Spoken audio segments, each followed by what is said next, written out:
to the topic. This is not a complicated talk compared with the previous talks and all. There are some, we are seeing some complicated cases and all. This will be a very simple talk, and this is about some basics of X-ray. So whenever you are seeing an X-ray, the first and foremost thing is that you have to view it properly. So viewing properly means it starts from how you are holding it. You are not supposed to hold an X-ray. It is a basic. These points may sound very basic, but these are important. This is not a photograph. This is an X-ray. So always use a view box, and always take care that you confirm that the X-ray you are giving is having the proper markings. The side, label, age, everything should be there. And nowadays, even though Suresh sir said that X-ray is very interesting for pediatricians and all, but when radiologists are concerned, it is the least important thing for them, because they are having many fashionable and fascinating subjects like CT, MRI, everything, etc. So very less radiologists have an interest in X-ray itself. So there comes the importance of pediatricians and physicians knowing the X-ray. So when you are analyzing an X-ray, the first and foremost thing is that you have to assess the technical quality. Any product you're getting, you have to make sure that the technical quality by which it is made is good. So as far as an X-ray is concerned, these are the important factors which we have to take care. It should have a good exposure. It should not have a rotation. The respiratory phase in which it is taken is important, and the type of the film. Is it an AP film or a PA film? All these things are important. We will consider one by one. So if you are seeing this picture, so both of them almost look alike. But what is the difference that you are seeing? I wish if it was a physical session, I would have asked some of the delegates so that they would have answered. But what is the basic difference that you are seeing between these two X-rays? It is about the exposure. The one on the left is a normal X-ray, but the second one is a underexposed X-ray.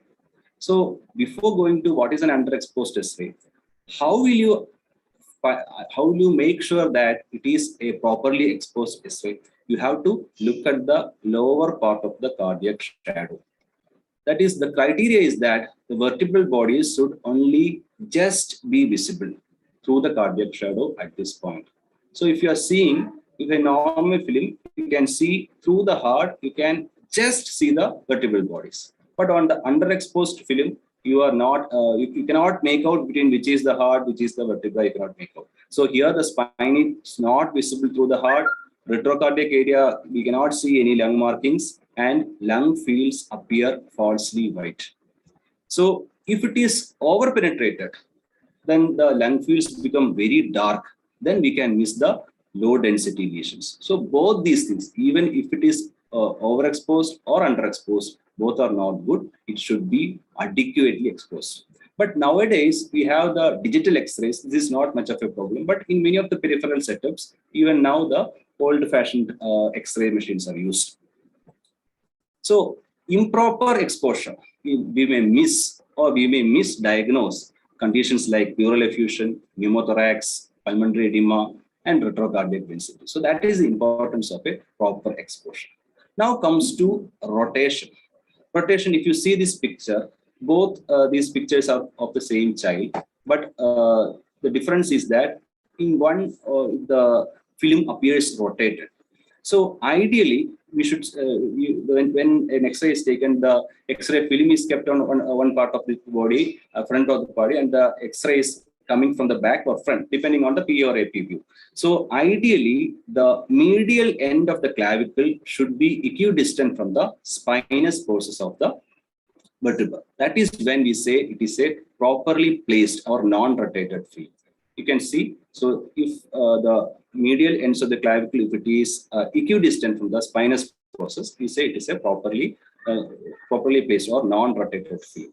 Now here you can see a rotated film. So the film is rotated. There will be an exaggeration of the cardiac size, and also there will be an exaggeration of the color of the film or the quality of the film. size, shape of the cardiac silhouette and the mediastinum will be distorted. And not only that, if one side is rotated, the lung on that side will appear more wide. So you may falsely diagnose some findings like consolidation or collapse, etc. if you are getting a rotated field. So Sri has taught us the importance of taking deep breaths.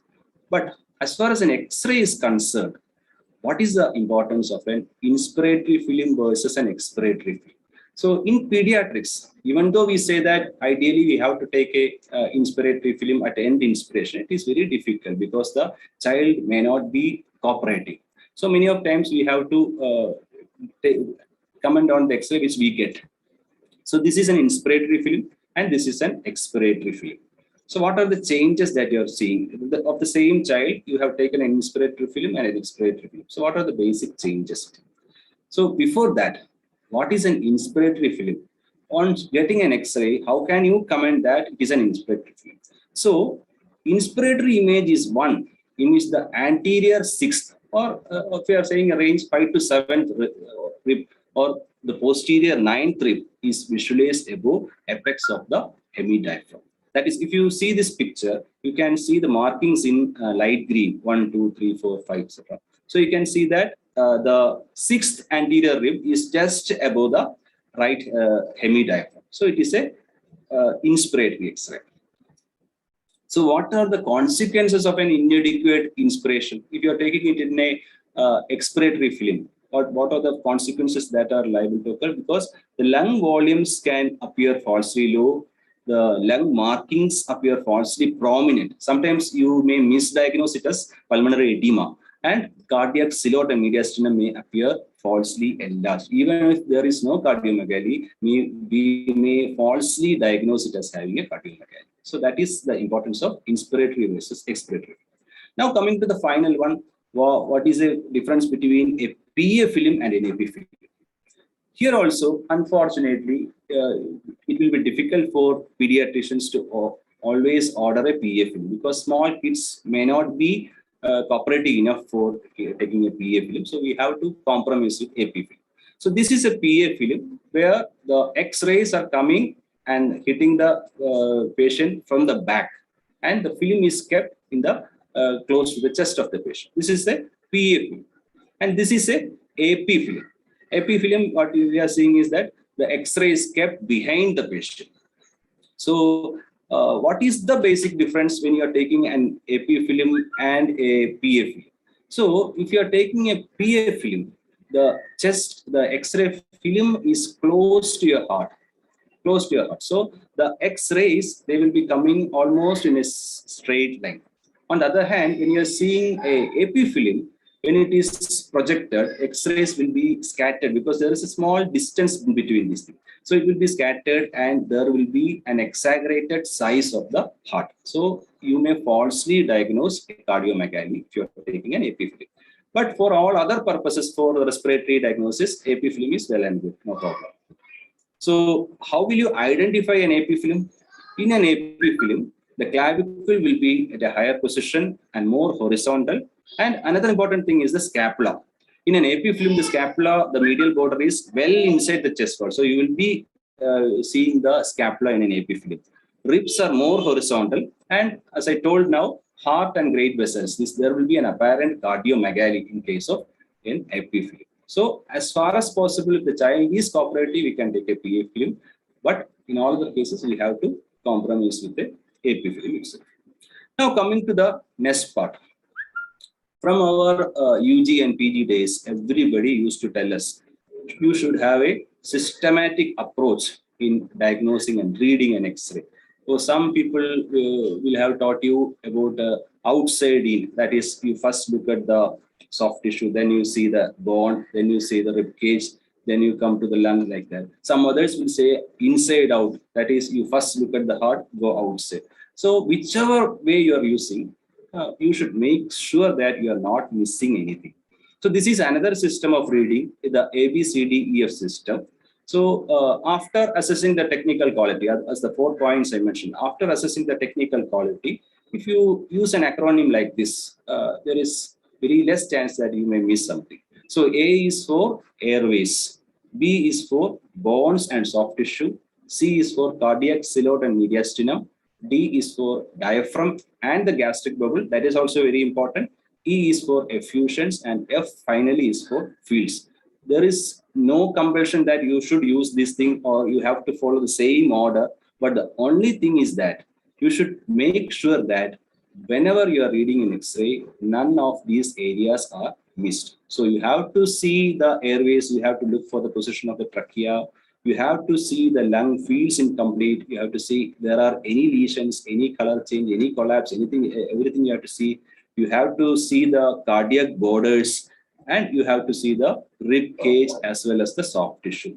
Whichever way you are following, you should make sure that you are not missing anything. Now I start with some cases, some X-rays. So what are you seeing in this X-ray? Is there any abnormality? Is there a mass lesion on the left side, or is there any mediastinal widening? Actually, it is a enlarged thymus. So when we are seeing pediatric patients, so many a times we will be getting images like this. So the first image is a normal thymus mistaken for widened mediastinum. Sometimes you will get like a prominent left lobe of thymus. Sometimes you get a left-sided thymus. Sometimes you get a wavy thymus, sail sign. All these things are different ways in which a thymus may present in an X-ray. So a few words about thymus. Thymus usually, if you can see in this picture, it is the usual position of thymus, and it regresses with age. And usually in a small child, we will be having difficulty in distinguishing the left hila because the thymus will be overlaying that, and it can get enlarged. So thymus, even if it get enlarged, it won't cause any pressure effect. It does not have any mass effect on the vascular structures or airways. And the anatomy is that it extends from as high as the lower border of thyroid to the post cartilage downwards. Is there any sound disturbance?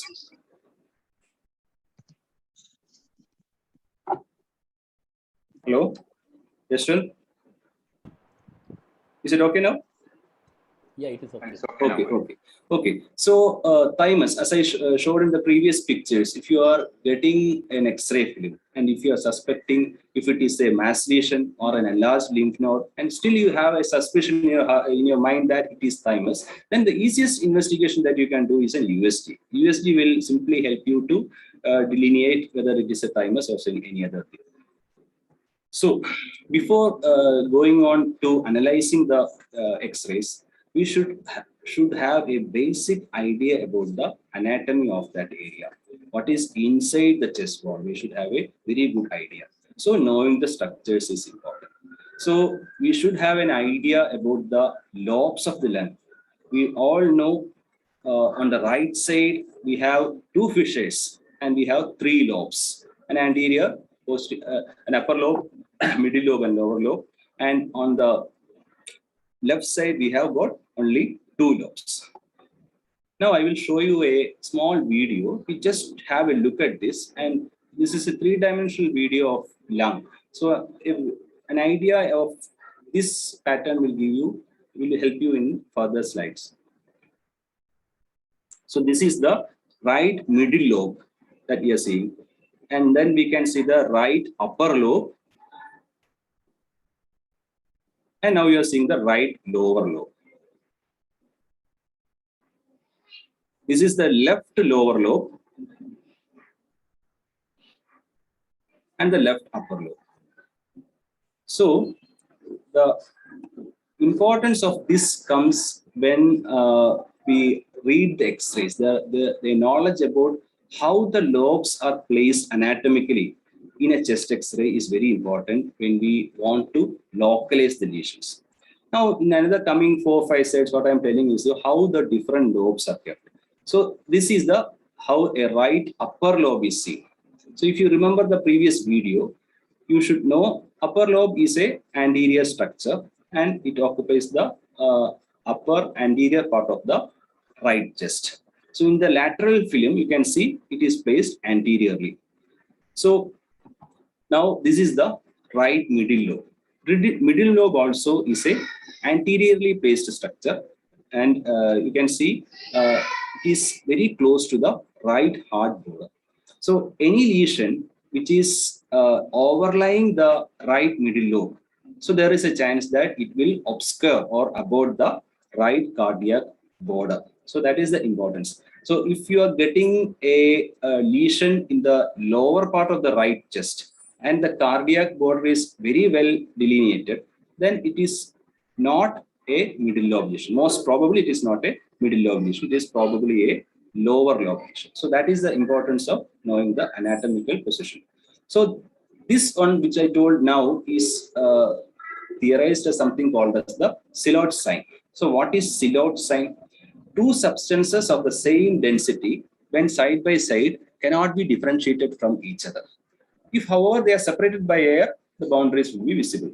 So it has got two uses. It can localize abnormalities on a film even without a lateral view. Also, just now I told we can localize where the lesion is in some conditions. The loss of clarity of a structure, such as a hemidiaphragm or a hard border, suggests there is a adjacent tissue shadow. I will show you a picture and you will understand.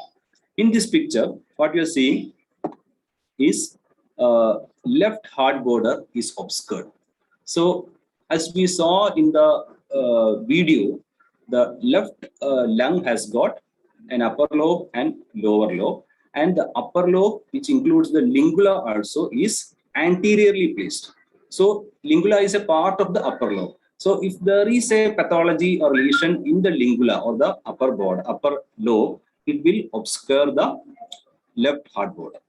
So if there is a pathology in the, if it is not obscuring the left heart border, it is most likely that the lesion is in the left lower lobe. So that is how it helps us.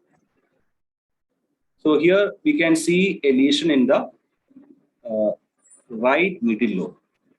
How can we say that it is in the right middle lobe? Here, the right heart border is obscured. So that is the importance of the Silhouette sign. Now, coming to the anatomical position of right lower lobe. If you remember the video, you can understand the lower lobe, the right as well as left. It is a posteriorly placed structure. So in the lateral film, you can see it is coming posteriorly. And upper lobe, it is appearing bigger than the right side because it includes the lingula also. Lingula is almost like a middle lobe which has not fully formed. It is part of the upper lobe, but still it is somewhat separate. It's not like the three lobes in the right side, but lingula is having some separation. So this is how a left upper lobe will look in a PA film and the lateral film. It is a anteriorly placed structure. So this is how a lingula will, the position of lingula is like this. It is also a anteriorly placed structure. As I already told, if there is a lesion in the lingula, the left heart border will be obscured. So this is the left lower lobe. Lower lobes, both sides, they are posterior structures. So in the lateral film, you can see they are lying posteriorly. Now, coming to the cardiac border. This is also very important. What are the structures which forms a heart border in a chest X-ray? The basic idea of this is very important. So, right atrium, right pulmonary artery, ascending like this. I will show another picture. So, when you are taking a chest X-ray, left atrium actually does not form any cardiac border except a very small part on the left upper part, which is formed by the left atrial appendage or the auricle. So it forms only a very small part of the left cardiac border. And the right atrium, it is the major constituent of the right heart border, right atrium. Then left ventricle forms the majority of the left cardiac border. And the base is formed with the, base means on the right side it is formed with the right ventricle. So coming to this pictures again, left atrium does not form any cardiac border except the left atrial appendage. Right atrium forms the majority of the right cardiac border. Left ventricle forms the majority of the left cardiac border. and finally right ventricle forms like this. So a knowledge about this is important. The cardiac chamber enlargement and how it is going. So this is a lateral film. In the lateral film, you can see that the right ventricle is the anterior most structure in heart what you are seeing in X-ray. So in between, this is the sternum, and this is the vertebral body. This is the vertebral body. This is the sternum. Heart is lying like this, and this is the right ventricle. So this is this darkest part. This is actually the darkest part in a lateral chest X-ray. This is the retrosternal space. So if this retrosternal space is obliterated, then we can tell that there is something causing a right ventricular enlargement, or something in between which is causing an obliteration. So this is the retrosternal space. Now, a few words about a lateral chest X-ray. So lateral chest X-ray, it is not a must that you should take lateral chest X-ray in all patients, but in indicated cases you can take. So this is how a lateral chest X-ray will look. So anteriorly we have this is the sternum, and posteriorly we have the vertebral bodies. And we can see the diaphragm also. Diaphragm, we have the right dome as well as left dome. In a lateral chest X-ray, the right dome of diaphragm can be delineated from the anterior to posterior completely, like this, what you see as number 1. But the left dome of diaphragm, we can see only up to the this cardiac border. Only up to that we can see. After that we cannot see. So the completely delineated part of the diaphragm is the right diaphragm, and this one is the horizontal fissure, and this is the oblique fissure. This I already told. This part is the retrosternal space, and this part is the hilum. So in certain conditions, for example, if you want to exactly localize where the lesion is, then we can take a lateral X-ray. Not necessary always. Now coming to the lung parenchyma. So lung parenchyma, there can be different shadows. It can be homogeneous shadows as well as non-homogeneous shadows. So if it is a homogeneous shadow, it is occupying most of the part of a lobe. It will be called a lobar pattern. And if it is non-homogeneous, it can be a bronchopneumonia, or it can be an interstitial also. So these are the this is how lung shadows are divided. And we can have different types of lesions. It can be a consolidation, it can be a mass, it can be a nodule, or it can be an atelectasis. And even in a viral pneumonia, when you're getting an interstitial picture, it can be a linear-like or a lace-like or nodular or sometimes reticulonodular. Nowadays, we are getting these COVID cases, and in advanced stages of COVID pneumonia, we get an interstitial pneumonia. Now, we have to localize the lesion. So there is no hard and fast rule that you should follow a particular system. You can either localize a lesion based upon zones, or you can say based upon lobes. So if you are using the zone system, we have 3 zones: upper zone, middle zone, and lower zone. So upper zone, if you see the first blue line, it is a line which is drawn from the apex to the lower border of the anterior end of the second costal cartilage, from the apex to the anterior end of the second costal cartilage. This is the upper zone, and up to the 4th costal cartilage, it is the middle zone, and below that it is the lower zone. So this is the zone-wise classification of the lung parenchyma, and or we can use the lobe-based classification also. As I already told, we have right side 3 lobes and left side 2 lobes. Based upon that also we can tell. Now coming to the different lesions that we see in a chest X-ray. And one of the most important findings will be a consolidation. So what is basically a consolidation? So if we imagine that our lung, its lobes and even the alveoli, if you imagine that it is just like a balloon, it is like a balloon which is filled with air. And in an X-ray, this air will be looking black. That is the picture you can see on the left side. Suppose you are removing the air and replacing it either an edema fluid, blood, or pus, then you get a opaque balloon with a normal volume. That is what you see in a consolidation in an X-ray. you get some opaque shadows. Now coming to the localization, you have to remember the video as well as the pictures I showed, which will help you to localize. So where is the lesion here? You are seeing the lesion on the right upper lobe. So it is a right upper lobe consolidation. Here you are seeing a lesion on the right lower part, but you just see the cardiac border. Here the cardiac border is obscured or is averted. So using that our silhouette sign, you can say that it is probably in the right middle lobe. And this lesion is a right lower lobe as well as middle lobe. You cannot see both the hemidiaphragm as well as the right border of heart. Both are this obscure. So it is both a consolidation involving both the middle lobe and the lower lobe. Here, what is the diagnosis? It is a left lower lobe pneumonia. Why it is a left lower lobe pneumonia? Why it is not a left upper lobe or left lingular pneumonia? Because you can very well make out the left cardiac border. If it was a lingular pneumonia involving the lingula, then it would have obscured the left heart border. If the left heart border is clearly seen here, so it is a left lower lobe pneumonia. So this is a bronchopneumonia where you can see seeing the reticulonodular pattern. Now coming to collapse. So collapse, you analyze this picture again. As I already told, lungs, the lobes, and even alveoli are filled with air and which appears black in a normal X-ray. Suppose this air is removed and not replaced with anything, then you get a opaque balloon with decreased volume. That is when we say collapse or atelectasis. So you can see the more notable thing is that it has become opaque as well as there is a definite volume loss here.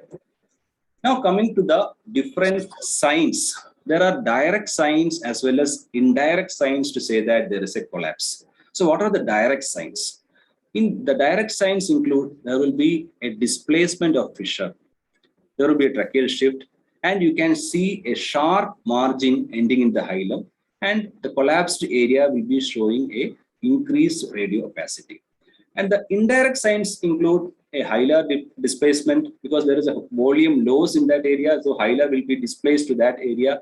There will be elevation of diaphragm above, and there will be a shift of mediastinum, and sometimes there will be a compensatory emphysema also the opposite side. So these are the direct and indirect signs. So you will understand this when we analyze the pictures.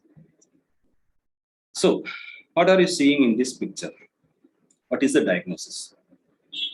So here what you can see is that this is the horizontal fissure or minor fissure which is shifted upwards, and there you can see an opacity here. You can see a triangular opacity here with the apex pointing towards the hilum. So this is what?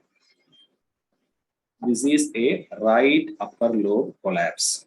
On lateral X-ray also you can see that. So if you diagrammatically represent, it will look like this. So you will get a triangular opacity pointing towards the hilum. Okay, so lateral view not necessary. Only when you have a diagnostic doubt you can proceed with the lab. So this is the diagrammatic representation how it will look in this BA and lateral X-rays. So this is also a right upper lobe collapse. Now what is this? So what are the findings here? Here you can see the minor fissure or the horizontal fissure. It is pulled down, and here you cannot clearly see the right heart border. So the right heart border is obscured or silhouetted, and the minor fissure is pulled down. Also you can see, when you see here, the right dome of diaphragm is pulled upward. So there are three findings here. So what is the diagnosis? So diagnosis is a right middle lobe collapse. So right middle lobe collapse, when you see in a lateral X-ray, the finding will be like this. The one you are seeing in the black arrow, that is this one, this point. This line is the oblique fissure, and the red arrow is showing the horizontal fissure. So this is pulled down, and the oblique fissure is pushed up. So what happens is that you get a slit-like pattern like this. So this is the finding of right middle lobe collapse in a lateral X-ray. If you are seeing it in a diagrammatic form, you can see this is the PA view. Here, the collapse obscures the right heart border, and in lateral X-ray, you will get a slit-like pattern like this. So that is right middle lobe collapse. Now, what is this? Here, you are getting the lesion is on the right lower border of the lung, right lower border. But is it in the middle lobe? No. Why? Because you can see the right heart border very clearly. You can see the right heart border clearly. On the same time, the right dome of diaphragm cannot be clearly made out. So something is obscuring the right dome of diaphragm. So what is the diagnosis? So it is a right lower lobe collapse. So this is a left upper lobe collapse. What is the finding here? Here, where is the lesion? Here, you cannot make out the left heart border. So I already told, if there is something which obscures the left heart border, probably the site of the lesion is in the lingula, or the left upper lobe. The lingula is a part of the left upper lobe. So this is a lingular collapse. What is this?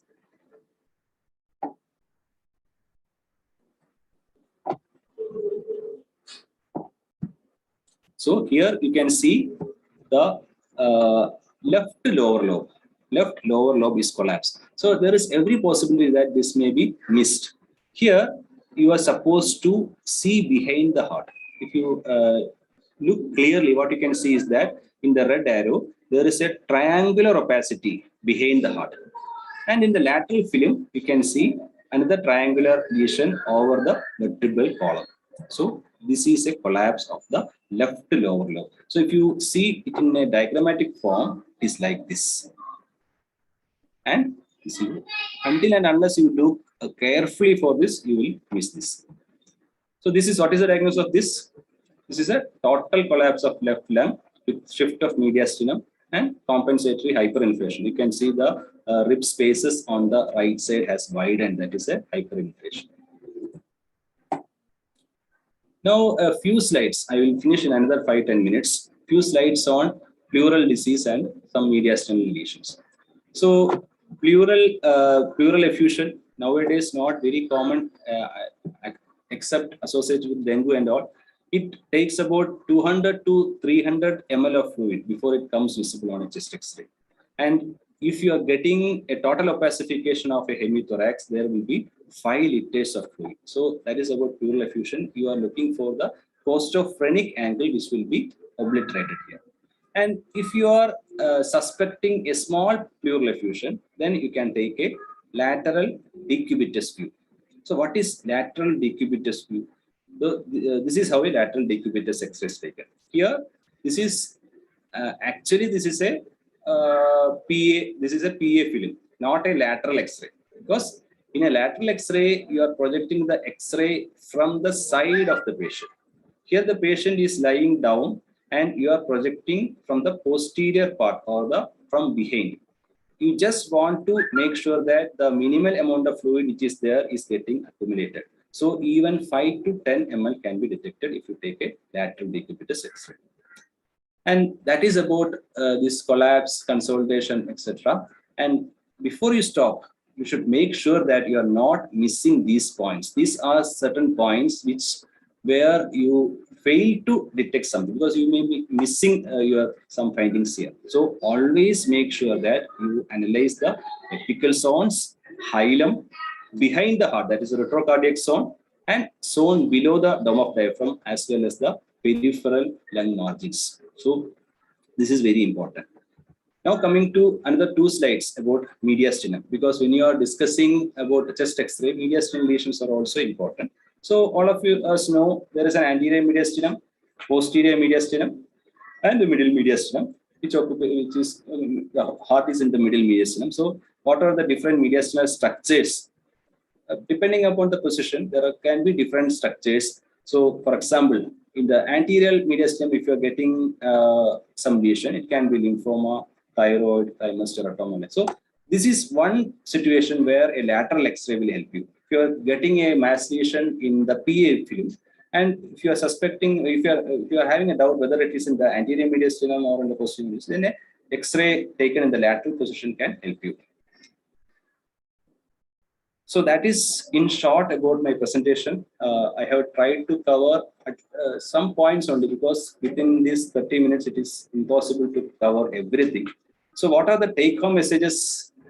So first and foremost, as I already told, systematic approach in interpreting chest X-ray is a must. Systematic approach doesn't mean that you have to follow what is written in the textbook. You develop your own systematic approach. The only thing is that you should not miss the findings. Good knowledge of anatomy helps to interpret images. That is also very important. And good knowledge means basic knowledge. And number 3, I'm not telling the number 3 now. I will show you a picture, the X-ray picture. You just have a look, make a comment, and then I will come back.